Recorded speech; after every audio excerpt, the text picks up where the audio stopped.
우리 하나님께 영광을 돌립니다. 여러분 아마 어제 놀라셨지요. 갑자기 저는 인터넷을 켰다가 또 남북 정상회담이 또 만났다는 뉴스를 보고 깜짝 놀랐습니다. 뭐 어떻게 이렇게 금방 만날 수 있나. 어제 밤에 봤는지 제가 새벽에 봤는지 정확하게 기억도 안 나는데 아무튼 그걸 보고 놀랐어요. 그러면서 정말 이렇게 남북 정상, 또 북한과 중국, 또 미국과 북한 막 이런 정상회담들이 이루어지거나 또는 예정돼 있거나 취소됐거나 또 만날 수도 있다, 막 이것이 왔다 갔다 하면서 도대체 이게 너무나 급변해 가지고 어디에 초점을 맞춰야 될지 참 정신이 없구나, 정신을 잘 차려야 되겠구나, 그런 생각이 들더라고요. 그러면서 한편으로 이제 이러한 모든 일의 가운데 있는 우리나라의 대통령께서 이런 것들을 잘 처리하셔야 될 텐데 그런 생각이 절로 들잖아요. 대통령이 이제 취임 1주년이 지났는데 지금은 이렇게 지지도가 한 70% 전후가 되어지지만 이제 5년을 마치고 떠날 때에도 그 정도 지지도가 될까? 그렇게 된다면 얼마나 우리 국민은 행복할 수 있겠습니까? 많은 국민이 그걸 원하잖아요.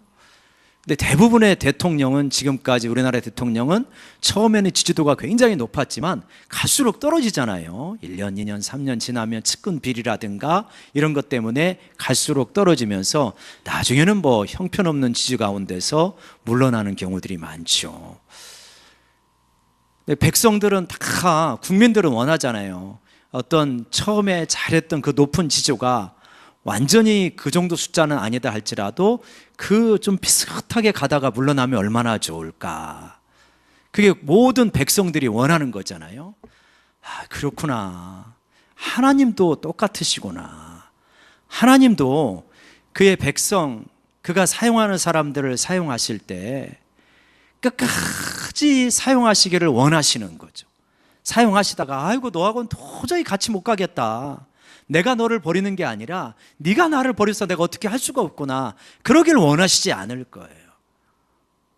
하나님은 우리를 처음 부르시고 창세전에 부르시고 부르신 우리를 의롭다 하시고 의롭다 하신 우리를 영화롭게 하셨잖아요. 이미 영적으로는 영화로운 존재가 되었는데 이 땅에서 끝까지 하나님 앞에 쓰임받기를 원해요. 근데 자꾸만 그 쓰임받지 못하게 나가는 모습들이 있어서 하나님이 쓰고 싶어도 쓸 수 없는 상황이 된다면 우리 자신도 너무 안타깝지만 더 안타까워 하시는 분이 하나님이시다.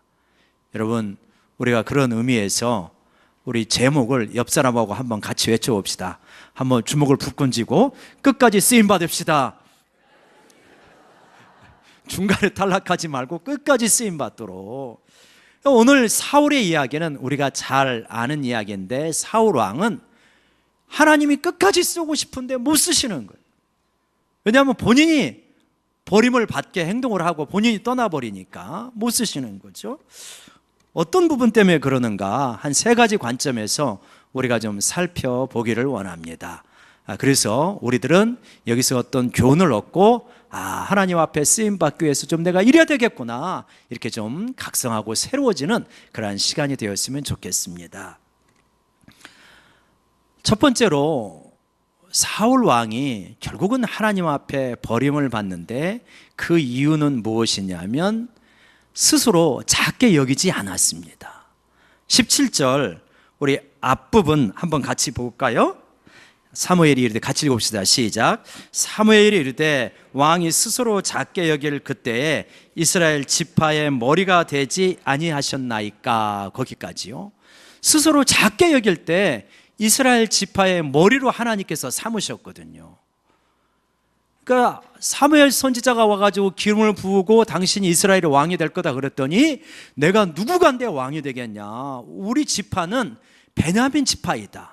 이스라엘 지파 가운데 가장 수가 적은, 사사기에 보면 동족 간에 큰 싸움이 일어나잖아요. 그래서 베냐민 지파가 전멸하다시피 합니다. 그래서 수가 얼마 안 됐어요.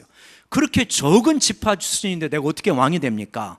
그리고 우리 아버지 집안은 베냐민 지파 가운데서도 별 볼 일 없는 집안입니다. 내가 누구간데 왕이 될 수 있겠습니까? 이렇게 겸손했어요. 근데도 이제 하나님의 백성을 모으고 제비를 뽑아가면서 베냐민 지파가 나오고 또 기스 집안이 나오고 계속 이렇게 가지 않습니까? 그래가지고 누가 뽑혔습니까? 사울이 뽑혔단 말이에요. 근데 다른 사람들은 다 있는데 사울은 왕이 된 사울이 없는 거예요. 그래갖고 사람들이 다 찾으니까 어디가 있어요? 짐꾸러미 행구 사이에 머리를 숙이고 숨어 있는 거예요. 나는 자격이 없다는 거예요. 그렇게 나는 자격이 없고 작은 자입니다 했을 때 하나님이 기뻐 받으신 거예요. 너야말로 스스로 작게 여기는 너야말로 이스라엘의 왕이 될 자격이 있다. 그래가지고 왕으로 세웠잖아요. 근데 이제 왕이 되고 보니까 차츰 이게 마음이 바뀌기 시작하는 거예요. 초심을 잃어버리기 시작하는 거예요. 자꾸만 어깨에 힘이 들어가고 목에 기부스가 생기기 시작하고 그러면서 자꾸 이제 수행원들을 많이 두려고 하고 그 전쟁에서 여러 번 승리하니까 누가 좀 안 알아주나 그러는 거예요. 그래가지고 어떻게 됩니까? 마침내 여기까지 이르게 되어지는 거죠. 여러분 15장 12절을 보면 이렇게 차츰차츰 높아지는 사울이 뭐가 되냐면 15장 12절에 보면 사무엘이 사울을 만나려고 아침에 일찍 일어났더니 어떤 사람이 사무엘에게 말해 이르되 사울이 갈멜리로 자기를 위하여 무엇을 세우고 기념비를 세우고 이제 어느 정도 높아졌냐면 나 스스로 나를 위하여 기념비를 세우는 거예요. 내가 이 정도로 훌륭한 사람이다. 백성들아 알겠냐? 이러는 거죠. 처음에는 자격이 없다고 숨어 다니는 사람이 이제는 스스로 기념비를 세웁니다. 기념비는 원래 그 사람이 왕에서 물러나고 나서 백성들이 그 덕을 칭송하기 위해서 세우는 거잖아요. 근데 막 스스로 세우고 다니는 거예요. 이 정도는 이제 높아지게 되어집니다. 그래가지고 하나님 말씀도 스스로 취사 선택을 해서 순종할 것 순종하고 안 할 것 안 하고 사무엘이 오지 않으면 스스로 제사도 드려버리고 막 마음이 한없이 높아지는 거예요. 처음에 겸손했던 그것이 사라지고 말았습니다. 그래서 그 높아짐 때문에 하나님이 지속적으로 사용할 수 없다. 그러니까 하나님이 지속적으로 사용하려면 어떻게 해야 되냐? 신앙적 겸손을 가져야 된다. 뭐라고요? 하나님이 지속적으로 사용하려면 무슨 겸손? 신앙적 겸손. 신앙적 겸손을 가져야 은혜도 계속 받을 수 있고 하나님에게 쓰임도 받을 수 있다는 거예요. 근데 이게 사울만 그런 게 아니라 저도 그렇고 여러분도 그렇고 신앙적 겸손이 갈수록 약해져요. 쉽지 않아요. 오히려요 처음에 교회 오면 눈이 반짝반짝합니다. 성경을 못 찾아도요 말씀을 안 놓치려고 해요. 그런데 이제 신앙생활이 오래되기 시작하면 이 겸손이 사라져버려요. 예배 시간에 머리 꼬고 그 다음에 그냥 손톱 만지고 핸드폰 보고 그거 안 하면 졸고 자고 이야기하고 어쩌면 그렇게 신앙적 겸손이 사라지는지 예배에 대한 기대가 하나도 없구나. 어떨 땐 보면 가슴에 탄식이 나와요. 근데 그 성도님들만 탓할 수가 없는 게 저도 마찬가지예요. 저도 마찬가지. 예배를 드릴 때 막 그냥 기대감을 가지고 오늘 하나님께서 어떤 은혜를 주실까 막 이런 기대감을 가지고 준비를 했던 때가 있는가 하면 아유 오늘도 하나님께서 알아서 아시겠지. 그래가지고 막 적당히 막 이렇게 하는 그런 모습을 보면서 야, 이 병들었구나. 병들었어. 박 목사도 병들었어. 그래서 우리 부교육자 하나가 어떨 때는 이야기를 하는 거예요. 뭐 좀 이렇게 할래? 그랬더니 목사님 죄송합니다. 그래서 자기 못하겠다는 거예요. 왜 그러냐? 순종이 제사보다 나은데. 근데 자기가 순종해야 되는데 밤새도록 설교 준비하냐라고 한숨도 못 잤다는 거예요. 그래가지고 마음에 이쁘기도 하고 부끄럽기도 하고 저도 40대 때는 그런 적이 있었거든요. 50대가 되니까 잠 안 자면 못하겠어요. 잠 안 자면 날 새는 게 어디가 있어. 옛날에 시험 공부하면서 날 새는 게 있는데 설교 준비하면서 날을 못 새겠어요. 피곤해가지고 신앙적으로 타락하는 거예요. 타락하는 거. 신앙적 겸손이 사라지는 거예요. 뭐 적당히 알아서 하겠지. 여러분, 저와 여러분이요, 지금 이런 정도에 이르렀다고 저는 진단합니다. 그러면 하나님 앞에 은혜 못 받아요. 하나님 앞에 지속적으로 사용되기 어려워요. 우리가 심각합니다, 사실은. 여러분, 하나님 앞에 끝까지 신앙적 겸손을 유지하려고 애쓰시는 우리 모두가 되기를 원합니다. 이제 그래야 은혜가 있고, 그래야 쓰임 받을 수가 있어요. 오늘날 얼마나 많은 사람들이 적당히 예배드리고 기대감도 없고, 그거 웬만한 이야기 다 알고, 그러나 실제로 신앙적인 열정은 식어버렸고 가슴은 그냥 차가운 불밖에 없고, 그렇게 살아갑니까? 왜 그러냐? 신앙적 겸손이 사라져서 그래요. 신앙적 겸손이. 사울과 같이 이렇게 돼버리는 거예요, 우리들이. 그래서 다시 한번 하나님 앞에 새로워질 수 있도록 우리 옆 사람 바라보면서 한번 같이 격려합시다. 신앙적 겸손을 회복합시다. 그래야만 지속적으로 쓰임받을 수 있어요. 두 번째로, 하나님 앞에 쓰임받으려면요, 적절한 기회를 봐서 하나님이 기회를 주실 때 정직하게 인정하고 회개를 해야 됩니다. 한번 사울 보세요. 하나님이 아말렉 족속을 다 진멸하라 그랬잖아요. 근데 진멸을 안 합니다. 그러니까 왜 하나님이 아말렉 족속을 진멸하라고 했습니까? 이스라엘 백성이 광야를 오는데 아말렉하고 전쟁이 붙었어요. 근데 아말렉은 하나님이 싫어하셔요. 왜 싫어하시냐? 처음부터 미운 털이 박힌 게 아니라 비겁해요. 이 녀석들은 비겁해가지고 하나님도 적이라고 하더라도, 대적한다 할지라도 그냥 용사들끼리 싸워서 지는 거는 그냥 할 수 없어요. 하나님이 긍휼이라도 여겨요. 그런데 용사들하고 싸우는 게 아니라 이 뒤에 처진 이 막 수백만 명이 이동하잖아요. 그러니까 노약자, 어린이, 뭐 이런 할머니, 할아버지 뒤처질 거 아닙니까? 병든 사람. 거기를 가가지고 공격해가지고 사람 죽이고 약탈하고 그러는 거예요. 그러니까 하나님이 너무 이런 걸 싫어하셔요. 그래가지고 사울아, 네가 가서 진멸하라 그랬거든. 그래, 진멸하면 가서 진멸을 해야 되는데 진멸을 안 해요. 진멸을 안 하고 왕도 살려주고, 그리고 아주 괜찮은 소, 양 이런 거는 다 사로잡아 오는 거예요. 그러니까 사무엘이 기가 막힌 거예요. 이거 왜 진멸하라는데 진멸하지 않았냐? 그때 진멸했습니다. 그때 소와 양이 거기서 맹 우는 거예요. 이게 무슨 소리냐 근데? 사실은 진멸했는데 백성들이 아주 탐스럽고 예쁘고 잘생기고 그런 거는 가지고 가서 하나님께 제물을 드리라고 해가지고, 그래가지고 가져왔습니다. 그렇게 말하잖아요. 그러면서 백성들 탓을 하고 핑계를 대는 거예요. 사실은요, 이때 어떻게 해야 되냐면, 진멸하시라고 했는데 막상 죽이려고 하다 보니까 너무 괜찮아 보여가지고 그래가지고 데리고 왔습니다. 제가 잘못했죠, 용서해 주십시오, 이래야 되거든요. 근데 진멸하라고 했는데 진멸했다고 하면서 거짓말하고요.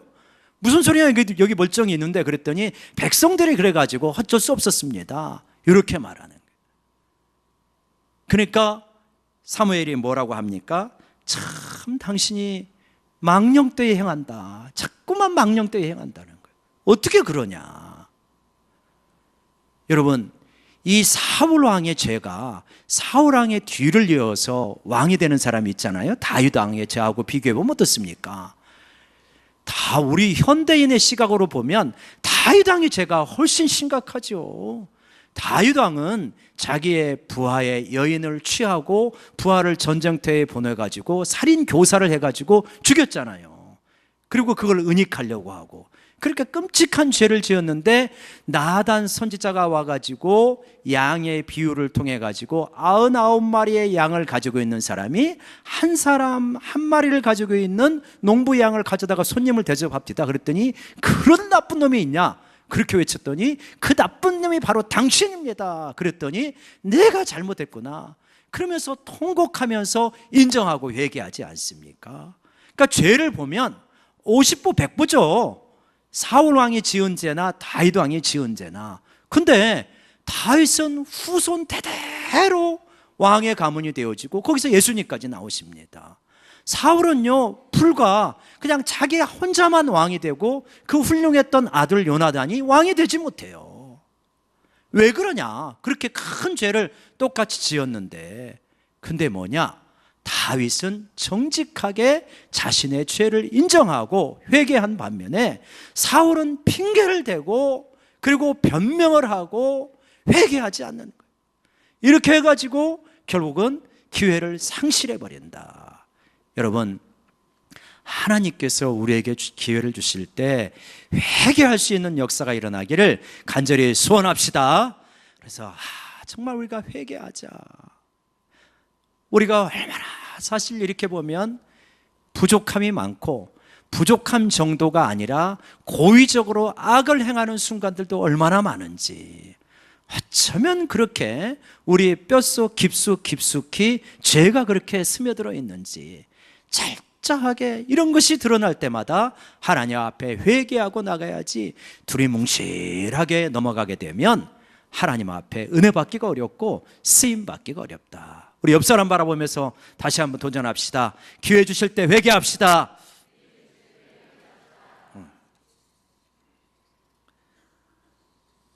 회개하게 되면 참 우리 하나님은 너무나 좋으신 분이어서 우리에게 용서해 주시잖아요. 다시 기회를 주신다. 우리가 예배 전에 불렀던 찬송가 305장 나 같은 죄인 살리신, 우리가 그 찬양을 부를 때마다 사실 위로를 받죠. 가사에도 위로를 받지만 그 작시한 존 뉴턴의 생애를 통해서도 위로를 받잖아요.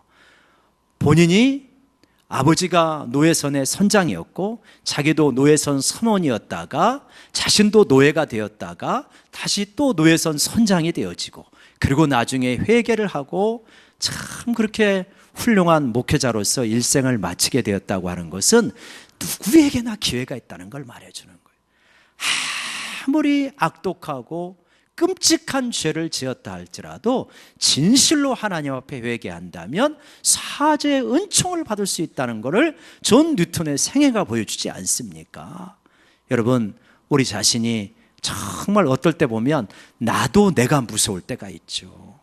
어쩌면 그렇게 생각이 악하니, 어쩌면 그렇게 마음가짐이 그렇게 이기적이고 못돼 먹었냐, 어쩌면 그렇게 성격이 표독하냐, 이럴 때가 있잖아요. 그러할 때 마귀는 너 같은 게 무슨 예수를 믿는다고 다 때려쳐라, 그럼 세상에 나가서 그냥 살다 죽어라. 마귀는 그렇게 말할지 모르지만 성령은 우리 가운데 역사하십니다. 네가 진정으로 회개하면 예수 그리스도의 십자가가 너의 죄를 사하고 새롭게 할 것이다. 여러분, 이러한 성령님의 음성을 듣고 회개에 힘쓸 수 있는 저희 모두가 되기를 원합니다. 회개하면 사용이 되어져요. 은혜를 다시 받게 되어집니다. 얼마나 감사한지 몰라요. 세 번째로, 하나님 앞에 지속적으로 쓰임을 받으려면 어떻게 해야 됩니까? 너무나 잘 아는 구절이죠. 우리 22절과 23절에 나와 있습니다. 사무엘이 재물 가져왔다고 사울 왕이 변명할 때 여호와께서 번제와 다른 제사를 목소리 청정하는 것만큼 좋아하시겠습니까? 순종이, 거기부터 우리 유명한 구절 같이 한번 읽어볼까요? 시작. 순종이 제사보다 낫고 듣는 것이 순양의 기름보다 나으니 이는 거역하는 것은 점치는 죄와 같고 완고한 것은 사신 우상하게 절하는 죄와 같음이라. 왕이시여 어떻게 이렇게 망령되이 행하십니까? 왕이 말을 안 듣고 하나님의 말씀을 안 듣고 그냥 소와 양 탐스러운 걸로 비싼 제물로 바치면 하나님이 기뻐 받으시는 줄 압니까? 그의 목소리를 청종하는 것이 얼마나 하나님께서 기뻐하시는 건데 이렇게 행합니까? 순종이 제사보다 낫고 하나님의 말씀을 듣는 것이 순양의 기름보다 낫습니다. 근데 어떻게 이렇게 거역을 하면서 하나님 앞에서 계속 쓰임받을 수 있다고 착각하십니까? 이렇게 지금 사무엘이 지적을 하는 거잖아요. 여러분, 우리 옛날에 우리 믿음 생활하던 신앙의 선배들하고 우리들하고 비교해서 보면 가장 차이가 나는 것 중에 하나가 순종인 것 같아요. 성경적 지식, 어떤 교회 문화에 익숙한 것, 이런 거 우리들이요 옛날 목사님보다 더 많이 하실 거래요. 아마 좋은 설교 얼마나 우리가 많이 들을 수 있습니까? 인터넷 치면, 본문만 치면 뭐 설교가 얼마나 쏟아져 나오고, 유튜브에 들어가면 당대의 설교자들의 설교를 얼마나 들을 수 있어요. 그런데 제가 우리 신앙 선배들의 글을 읽어보면 우리가 분명히 많이 아는데, 얼마든지 설명도 할 수 있고 가르칠 수도 있는데, 주님을 향한 뜨거움과 그 은혜의 정도는 너무 낮아. 그 지식에 비해서 그 뜨거움이 너무 약해요. 참 어째 이럴까? 어째 이럴까? 곰곰이 생각해 보는데, 옛날에 시골에서 옛날에 조사 어르신들이 설교하고 그랬잖아요. 전도사님이 설교하고, 전도사님들 부족해가지고 전도사님이 한 마을에서 두 마을, 세 마을 다니면서 주일날 한 번씩 설교하고 그랬잖아요. 근데 그들은 신앙적으로 겸손했고요, 죄가 있으면 회개했고요, 무엇보다도 하나님의 말씀이 떨어지면 그냥 그러려니 하고 순종을 하는 거예요. 근데 우리들은 너무 지식이 많고 배운 게 많고 내 생각이 많아가지고 순종이 잘 안 되는 거예요. 순종이 잘 안 되고 거역의 정신이 우리 속에 굉장히 강해요. 순종의 정신보다는 거역의 정신이 강한 게 현대인들입니다. 순종을 하면서 누리는 평화가 무엇인지 잘 못해요. 잘 몰라요.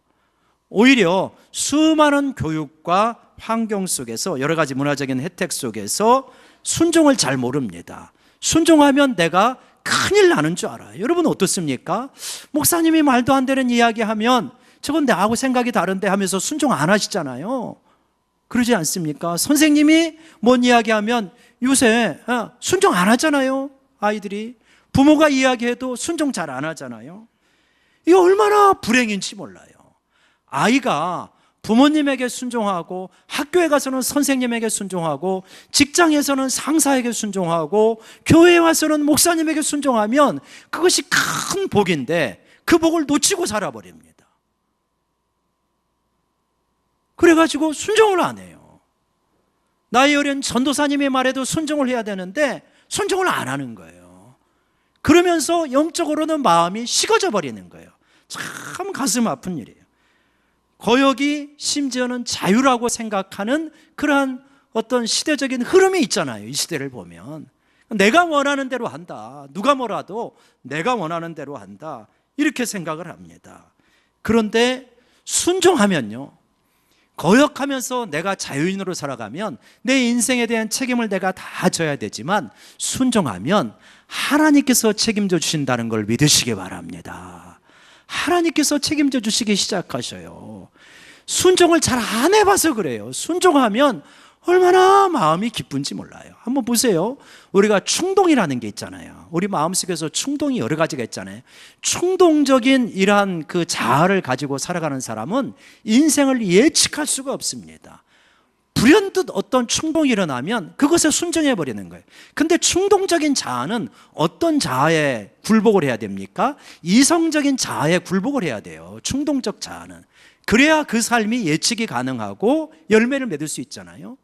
그러니까 철이 없고 불안불안한 사람은 어떤 사람이냐 하면 충동적 자아를 따라 살아가는 사람. 뭔 생각이 자극이 한번 보면은 안 하면 몸살 나는 거예요. 텔레비전을 보다가 바닷가가 좋다, 그러면 그냥 바다로 가야 되는 거예요. 이게 참 기가 막힙니다. 그러니까 충동적 자아가 이성적 자아에 순종을 해야 되잖아요. 그래야 그 삶의 열매가 있잖아요. 이성적 자아는 어떻습니까? 이 성경적, 이상적인, 하나님이 원하시는 성경적의 이상적인 자아에 굴복을 하고 순종을 해야 진정한 열매를 맺게 되어지는 거예요. 하나님의 역사가 거기서 이루어지는 거거든요. 근데 이 세상에 괜찮다는 사람은 이성적 자아로 살아가고요, 그것도 안 되는 사람은 충동적 자아에 굴복하여 살아갑니다. 근데 믿음의 사람들은 어떤 사람이냐면 성경적이고 영적인 자아에 이성적 자아를 굴복시켜 나아가는 사람이 믿음의 사람이라는 걸 믿으시기 바랍니다. 어떻게 보면 사울 왕도 변명할 수 있잖아요. 아니 그 멀쩡한 것들을 그거 다 죽여야 되나? 가지고 와서 하나님께 제물도 드리고 가난한 이웃도 돌봐주고 그러면 좋은 거 아니에요? 뭘 그렇게 다 죽여야 돼요? 얼마나 이성적 자아로 얼마든지 변명할 수 있잖아요. 하나님은 아니라는 거예요. 네가 그렇게 자율권을 가지고 행할 수 있는 영역이 있고 철저하게 순종하는 영역이 있는데 너는 지금 철저하게 내가 진멸하라고 분명히 말하지 않았냐? 왜 자꾸 네가 네 생각을 가미해가지고 순종할 것과 안 할 것을 선택하냐? 그런 거죠. 성 프란시스코라고 하는 유명한 영성가 기독교 지도자가 있잖아요. 성 프란시스코가 유명하니까 이제 제자들이 쫓아옵니다. 그러면서 제자가 되기를 원합니다. 근데 이제 그때가 어떤 때냐면 배추를 모종하는 때였다 그래요. 그래서 씨에서 배추가 조그맣게 나온 거를 다시 이제 심는 거죠. 이제 그런 때 제자가 되기를 원하는 두 사람이 와서 저희를 제자로 삼아 주십시오 그랬더니 그래 그러면 요거를 해라 그렇게 말하는 거예요. 뭐냐면 이 배추를 모종하고 있는데 배추를 거꾸로 심어라 그러는 거예요. 그러니까 우직한 한 사람은 받아가지고 거꾸로 진짜 심는 거예요. 이게 미련한 짓잖아요. 근데 어떤 사람은 이렇게 한 제자는 생각해 보니까 이 거꾸로 심으면 어떻게 다 죽잖아요. 성 프란시스코가 뭘 잘 모르시는구나 해가지고 똑바로 심은 거예요. 그리고 나서 한참 있다가 이제 성 프란시스코가 왔어요. 누구를 제자로 삼았게요? 거꾸로 심은 사람이죠. 주님을 따라가는 길에서 너의 합리적인 사고도 중요하겠지만 너의 경험도 중요하겠지만 정말 중요한 건 순종이다. 네가 순종할 때 하나님의 기적을 체험할 수 있다는 거예요. 하나님의 역사를 체험할 수 있다는 거예요. 여러분, 하나님은 권능이 엄청나신 분이잖아요. 그 능력이 대단하신 분이잖아요. 근데 그 능력이 우리 안에는 성경에는 많이 나타나고 믿음의 위인들에게는 많이 나타나고 어떤 사람에게는 많이 경험하는 것 같은데 나에게는 왜 이렇게 제한되게 나타날까? 권능이 나타나는 통로가, 영성이 나타나는 통로가 순종인 줄로 믿으시기 바랍니다. 순종을 어떻게 하면 우리가 좀 잘할 수 있을까요? 어떻게 하면 좀 절대적인 순종으로 나아갈 수 있을까요? 제가 그런 표현을 자주 쓰는데 순종의 맛을 알아야 된다. 순종할 때 얼마나 그것이 복된 것인지 맛을 좀 알아야 된다. 순종하면 처음에는 그게 굴복적인 것 같고 내가 없어지는 것 같지만 전혀 그렇지 않습니다. 순종하면요 이상하게 기쁨이 생겨요. 이상하게 평화가 와요. 순종하면 정말 하나님의 사랑이 느껴지기 시작하는 겁니다. 근데요 이거는 아무리 생각으로 깨달으려고도 안 되려지는 거예요. 해봐야 알 수 있는 영역이 되는 것입니다. 만약에 우리 가운데 전혀 하나님의 말씀이 안 들려온다. 왜 그럴까요? 너무 오랫동안 불순종하셨을 가능성이 많습니다. 너무 오랫동안 불순종하면 성령님이 우리 안에 계시지만 그 성령의 음성을 계속 무시하고 살았기 때문에 안 들려와요. 너무 오랫동안 불순종하면 하나님의 권능을 체험하기가 굉장히 어렵습니다. 우리 사랑하는 여러분, 정말 사울 왕이 이때 하나님 앞에 순종했다면 얼마나 놀라운 혜택을 입었을까요? 다윗 왕가가 아니라 사울 왕가가 되어주는 거잖아요. 아들이 대단히 요나단같이 훌륭한 아들이잖아요. 얼마나 자기보다도 더 멋진 왕이 될 수 있는 자질을 가지고 있는 왕이지 않았습니까? 그런데 계속 하나님으로부터 미끄러져 가는 거예요. 하나님은 진짜 우리를 사랑하십니다. 그리고 뭐 하시냐면 나는 너와 계속 같이 가고 싶다. 너를 영구히 사용하고 싶다. 너를 지속적으로 너를 도구로 삼아 내 일을 하고 싶다. 이게 아마 하나님의 간절한 심정이실 거예요. 믿으십니까? 근데 왜 못 사용되어지느냐? 왜 지속적으로 은혜를 받지 못하느냐? 사울과 같은 특성이 우리 가운데 있기 때문에 쉽게 교만해집니다. 조금만 뭐 하나 되면 우쭐해져요. 우쭐해져. 저도 이번 주에 회개했는데요, 평택 시민신문에서 저한테 이제 어떤 내일 이제 평택시장 후보들을 모셔놓고 시민단체 신문사에서 연합해가지고 그래갖고 이제 질의를 하는데, 동부 고속화 도로에 대한 질의서를 자기네가 잘 모르니까 작성해달라고 하는 거예요. 그래가지고 바쁜 가운데서 타다다닥 쳐가지고 이제 보냈습니다. 그러고 나서 또 조금 있다가 전화가 왔어요. 그래서 전화가 와가지고 목사님 이거 쓴 거 보니까 너무 잘 쓰셔가지고 칼럼을 기고해 달라는 거예요. 순간적으로 드디어 나를 알아보기는 알아보는구나. 이런 마음이 드는 거예요.